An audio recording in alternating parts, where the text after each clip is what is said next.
রাজনৈতিক দলগুলোর সংস্কারের সুযোগ দিতে না চাইলে নির্বাচন দিয়ে চলে যাবেন বলে মন্তব্য করেছেন অন্তর্বর্তী সরকারের প্রধান উপদেষ্টা অধ্যাপক মোহাম্মদ ইউনূস।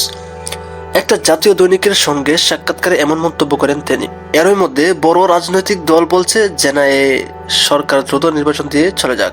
এমন প্রশ্নের জবাবে অধ্যাপক মোহাম্মদ ইউনূস বলেন, আমরা রাজি, ওরা না চাইলে আমরা কেউ না। আমার বক্তৃতায় বারবার আবেদন করেছি, হাত জোর করেছি যে সুযোগ দেন, আপনারা সংস্কারের কথা বলুন, সংস্কারটা চান, সংস্কার আমরা করে যাব, মতামতের দরকার নেই। আমরা তো এমনটা বলছি না, আবেদন করছি রাজনৈতিক দলগুলোকে যে আপনারা সংস্কার করার সুযোগ দেন, ওরা সুযোগ না দিলে আমরা নির্বাচন দিয়ে চলে যাব। নির্বাচন দিতে গেলেও জনপ্রশাসন ও ভালো পুলিশ দরকার, সেটি নিয়ে অন্তর্বর্তী সরকারের প্রস্তুতি নিয়ে কেমন? এই প্রশ্নের জবাবে তিনি বলেন, চেষ্টা করছি আর কি, যা যা করতে হয় সেগুলি জোড়াতালি দিয়ে চালাতে হবে।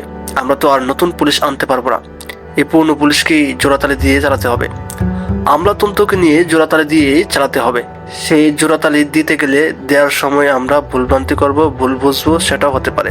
এর মধ্যে অন্তর্বর্তী সরকারের সবাই চেষ্টা করে যাচ্ছে। 2007 থেকে 2008-এর সরকার নিয়ে প্রচুর আলোচনা আছে। বলা হতো যে ওই সময় এক ধরনের সরকার এসেছিল যারা যে ব্যবস্থা করে দিয়েছে তার ফলে একটা ফেসিবাদ তৈরি হয়েছে।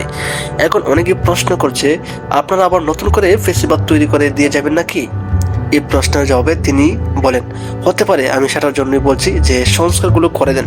সংস্কার হলে এগুলো হবে না, তা না হলে যদি এমনই নির্বাচন হয়ে যায়, সুযোগগুলো রয়ে গেল, যেখান থেকে এর সূত্রপাত হয়। অন্তর্বর্তী সরকার থেকে কিছু সৃষ্টি হয়নি, সৃষ্টি হয়েছে যারা নির্বাচিত সরকারে তাদের মধ্যে থেকে। গত কোয়ার্টার গভর্নমেন্ট 2 বছর কাটিয়েছিল।